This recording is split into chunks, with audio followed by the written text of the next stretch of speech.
Your concept was, I don't want to do a straight stand-up comedy album. Right. I want to do something like the classic Cheech and Chong. Exactly. It was Cheech and Chong. That's all I wanted. And those albums were Derek great. and Clive. That's what I used to listen to in my house. And yeah, I mean, I didn't have the greatest stand-up to do that stuff, but I was more excited about doing the Cheech and Chong stuff. And the record company probably wasn't. The way They were disappointed in the beginning. Yeah. Lorne Michaels Right. introduces you to Mo Austin, who's a record executive. And he says, hey, one of these kids who works on Saturday Night Live, you weren't even that really famous No, yet. I wasn't, no. And Lorne introduces you to Mo Austin. Right. And right. Mo Austin's a big record executive. Right. So he figures he's going to sign you up on Lorne's recommendation. Yeah. And you'll go do a simple stand-up album that'll Right. cost next to nothing to make. They'll put a couple of microphones yes, up, right? You're nailing it. Yeah, that's record company, guys. Yeah, yeah. So what do? You say to them, oh, no, I want to do a whole big production. I want to get comics in here. Yeah. I want to do sketches. I want to do songs. That's exactly it. And then they were... Did Mo want to bop you over the head for spending so much money? They didn't love it. They were like, yeah, maybe on the second one do that, but let's do this for now. And you stuck to your gun. I think I stuck to my guns because I was just panicked about having to give out stand-up. When you write an hour of stand-up and you got to all of a sudden give it out and say, okay, I'm going to write a new hour, I was too panicked. It took me long enough to write the hour. So it took you a lifetime to write an hour of stand-up comedy. It did. You're not giving it these fucking record guys. Exactly. I got let me give them this other stuff so when I go on tour, I'll have some of my own stuff. Was the concept of the albums, this is what I heard, that you would, like all guys who worked on Saturday Night Live, you were making these pitches in the Monday pitch meeting. Right. But some of your pitches were so fucking dirty, there was no way to get them on the air. That would happen. So yes, a couple of the ideas were stuff that I would love to get on SNL, but were too filthy. Yeah. Yeah, like the guy, the bit I love is when the guy is taking a leak. Like the longest pee. The longest pee in the world. Right. And I this is fascinating. That was fun back then. Yes. In order to make the pee sound effect. Yes. It was very. I'll play it for people so they know what we're talking about. Please, This is the longest pee from Adam Sandler's. They're all gonna laugh at you is the name of the movie. Yes. Hey man, let me in there first. Go ahead, man. Take it easy. Who's in this, by the way? That's Schneider. Rob Schneider was one of the funniest guys in the world. Yeah. And you. Yeah. Okay. Guys, I really gotta pee. Man. That's painful. Why is it painful? Well, just hearing that goofy high voice. Yeah. All right. We've all been through this as a guy. Very long. Oh, that's a big sound, though. That's a big sound. My feet's not hitting it that hard. I want to talk to you about how you make the sound for the pee, because that's important for the comedy. People don't know that. I once had to make a vomit sound effect for a Karen Carpenter bit, and we used potatoes and a tank of water, and we spent an hour and a half easily getting the right sound. Yeah. You remember that, Fred?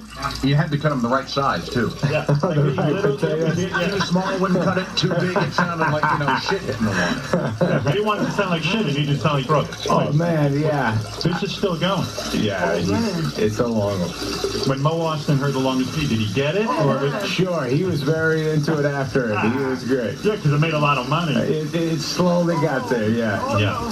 When Mo first heard it, was it like being the Beatles and like, oh shit, Mo, you don't get it. We just spent a fortune trying to get the right piece. Listen, Yeah. we shouldn't be talking over this. That's fine. It's better for me not to hear. But, well, there he goes. He thought he was done. He thought he was done, the guy. Yeah. I'll be out in a minute! Dave's not here. Yeah, exactly. Right. The Dave's doorknob. not here, man. Yeah. Yeah. Oh, God.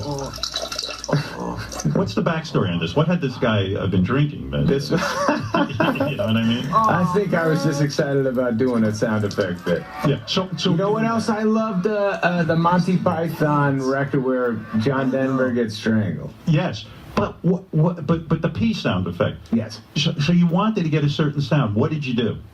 Well, this guy... This is like your Abbey Road. I mean, Yeah, this is man, let me get into it. Yeah, how'd you do it? And so Elmo Weber, who was a young man at the time, he was my sound effect guy. Brooks Arthur, he produced it. This is my first record. Brooks used to come over. Mo Austin sent Brooks by. He said he's a veteran. And Brooks did some Robin Williams records, and he did Pauly Shore. Right. And but he did Hang On. He produced Hang On Sloopy, and it was a bunch of great tunes. That's my song. Hang On Sloopy is incredible. You ever realize it's the same chord progression as Louie Louie? Absolutely. Thank you. Yeah, Brooks won't acknowledge it. Yeah. But yes, it is. Yeah. There's a few wild things. When I'm at a party, I do Hang On Sloopy into Louie Louie. Yeah, that must destroy. People love it. I wanted to do it at the Gary Shandling funeral. Nobody wanted me. You would have killed. Would have killed, but they didn't invite me. You didn't get invited. You did too. It was in LA. I'm just kidding. But when you get up at Gary, we got to get back to the P. Yeah. Because I'm not going to forget. Yeah. Okay, go ahead. Go to the P. Because then I'll ask you about Gary So Shandling. anyways, Elmo did all the sound effects. We would go. Brooks comes by. I told you he did Leader of the Pack too. Ooh. And he did at 17. Oh my God! Yeah, that was what a resume. That's a good one. First song ever on SNL. Like, look at this guy's track record, and you go to him. I pulled you in. You know, you got impressive. Hang On Sloopy at 17. I'm working on a P sound effect. I can't get it right.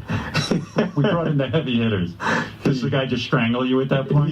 He's very positive. He's a positive dude. And yeah, he's a great man, Brooksy. And then so he found this guy Elmo out in the valley, and we used to go out to him, and he had a little upstairs. We'd hang upstairs. This is before Elmo made it big. Elmo's got big studios now. Right. But and you're talking about the P sound effect and how you can make it maximum funny. I was saying I thought it would be funny if there was a long, long P and it stops and then it continues. And so the guy said, "Would it sound like this, Elmo?" And he gave us a bunch of samples of stuff, and he would go into a room, a Foley room, and he would make the noises. And I heard it was he took a hose and put it in a toilet bowl. I think so, something like and that. experimented with the different sounds to get the urination maximum funny. I can't believe that. I think you're right. I don't know how the hell you know so much. I was there. I consulted on that. You didn't know it. Yeah. But seriously, a bit can fall flat. You know, we have Paul McCartney in it. He talks about making Sgt. Pepper's, and what he heard in his head had to be right. Right. This is your Sgt. Pepper. Isn't that pathetic? It was my Sgt. I used to get very jumpy about every frame of it. You're like, I couldn't sleep last night. We got to put a hose in that toilet bowl. I'm telling you guys, I know what's happening. Yeah.